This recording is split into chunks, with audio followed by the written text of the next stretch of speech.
Chapitre 17. Les jours succédèrent aux jours, les trains aux trains. Dans leurs wagons plombés agonisait l'humanité, et l'humanité faisait semblant de l'ignorer. Les trains provenant de toutes les capitales du continent conquis passaient et repassaient, mais pauvres bûcherons ne les voyaient plus. Ils passèrent et repassèrent, nuit et jour et nuit, dans l'indifférence générale. Nul n'entendit les cris des convoyés, les sanglots des mères se mêlant aux râles des vieillards, aux prières des crédules, aux gémissements et aux cris de terreur des enfants séparés de leurs parents, déjà livrés au gaz. Chapitre 18. Et puis les trains cessèrent de rouler. Ne roulant plus, ils cessèrent de livrer leur simérable cargaison de crânes à raser. Plus de trains, plus de crânes. Cependant, que notre héros, ex-père de jumeaux, ex-mari de son épouse bien-aimée, devenu soudain ex-raseur de crânes, s'effondra, vaincu par la faim, la maladie et le désespoir. Autour de lui, les rares survivants encore conscients murmuraient « Il faut tenir, tenir, tenir, et tenir encore. Ça va bien finir par finir. Déjà, on entend les canonnades au loin. » Un camarade lui glissa même dans le tuyau de l'oreille. « Les rouges arrivent.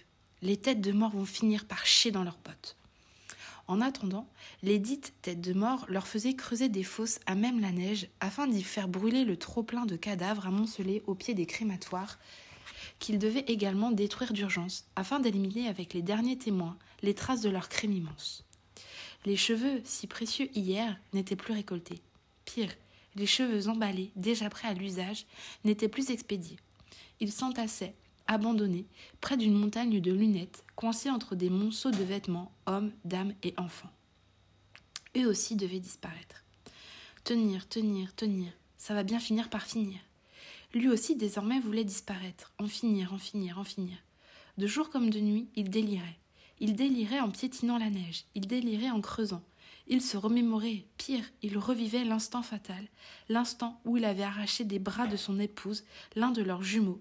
Il revivait sans cesse l'instant où il l'avait précipité du train dans la neige.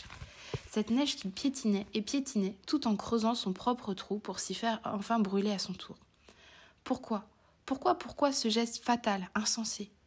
Pourquoi n'avoir pas accompagné son épouse et leurs 2 enfants jusqu'au bout, jusqu'au but du voyage? S'élever ensemble, tous les 4, ensemble, s'élever dans les cieux, en volute de fumée épaisse et sombre. Il s'effondra soudain. 2 camarades, au risque de leur propre survie, le traînèrent dans une baraque proche afin de lui éviter d'être jeté, à demi vivant dans les flammes. Quand il reprit connaissance, il se sentit bien dans cette baraque, parmi les corps amoncelés. Il trouva le lieu propice à y espérer la mort, la délivrance. Enfin,